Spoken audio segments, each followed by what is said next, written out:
Ladies and gentlemen, you have reached Politomato.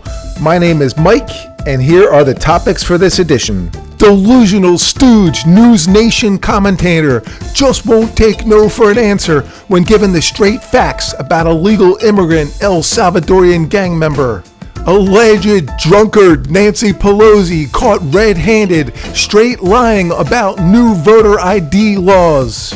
Hero beast Stephen Miller has had enough of liberal idiot reporters. That's what's on the docket for this edition, so let's let it rip. The reality is this wasn't a Maryland father. This was a El Salvadorian man who was illegally in this country, who was affiliated with MS-13. There is no evidence to that. Let's set the record straight about who this person is. There's no evidence that he was a gang member. With all due respect, if the Department of Justice has come out and said that he has gang affiliations, just like the same man who killed Rachel Morin had gang affiliations. So you would have told me before Rachel Morin's death, you would have defended that man and said he had no gang affiliations, and he went on to kill Rachel Morin. So instead of defending this gentleman, talk about who he actually is and talk about the risk in keeping illegal criminals in this country. This is exactly what President Trump was elected to do, to return these people back to their home countries, and that's what he did. We're not defending him. I'm going to reiterate that is unsubstantiated. There is no evidence of him being a gang member. He is married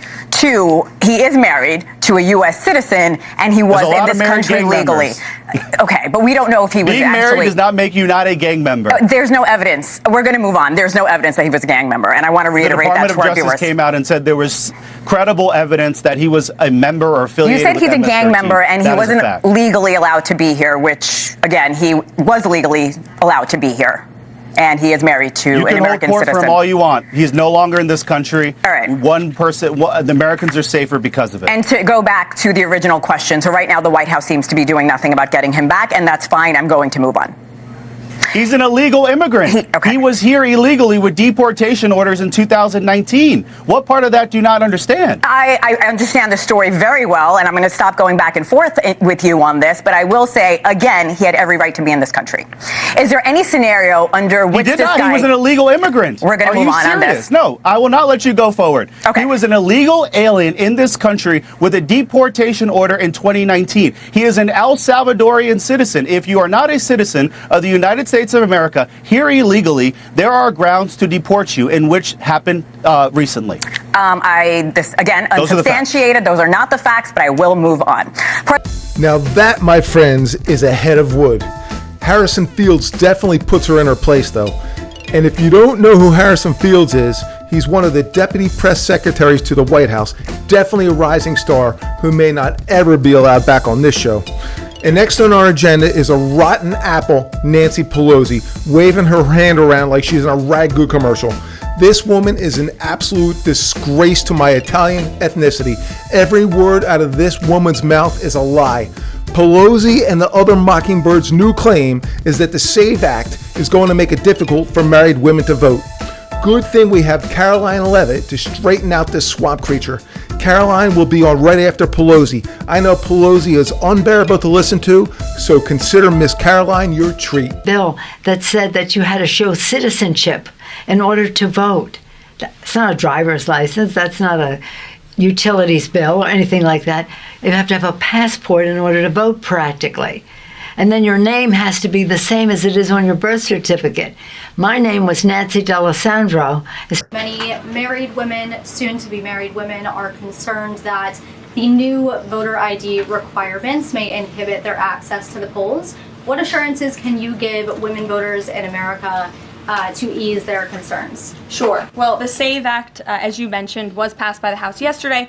This is the Safeguard American Voter Eligibility Act. I believe I'm getting that correct.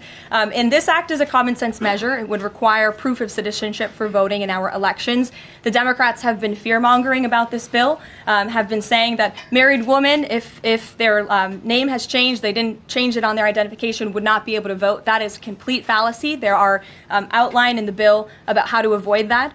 The president very much supports a common sense solution to ensuring that only citizens can engage in our elections. This is critical to improving the integrity of our elections and also the trust that American citizens need to have in our electoral process. So the president supports this bill, and that is a myth that has been proven wrong by the text of this bill. And I believe some of the co-sponsors of the bill have been very vocal in addressing that. And certainly I myself, as a married woman, would not stand before this podium if the president did not support such a common sense measure. We do have more to talk about, but I would just like to take a few seconds to say, if you are enjoying the content, please like and share this video.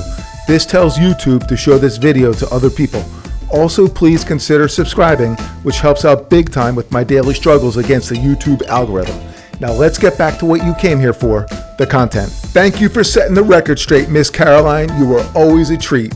Next on the docket, let's watch Stephen Miller, who is an absolute beast, slap these doofus reporters around. These reporters are straight morons, and Stephen ain't having none of it. They are fake outraged and arguing for something that they are absolutely clueless about. Typical liberal behavior. And man, am I glad that Stephen Miller is on our team. But the premise of your question, gentlemen, the return, guys, do you know the difference between a deportation order and a withholding order? Do you know the difference? Any of you, please, do you? Well, we're not in the government. But you couldn't even spend 72 hours over the weekend learning the distinction you've been writing and talking about it this whole time. Stephen, we're not going anywhere. On the gold cards. Just raise your hand. Does any of you know the difference between a deportation order and a withholding order? How do you know that he's never done certain? The White House has repeatedly said according to intelligence. According to our government and his government. In other words, his government is confirming with their own intelligence that he's a member of MS-13. First of all, do you dispute that he's an illegal alien? What's that? Do you dispute that he's an illegal alien? No. Okay.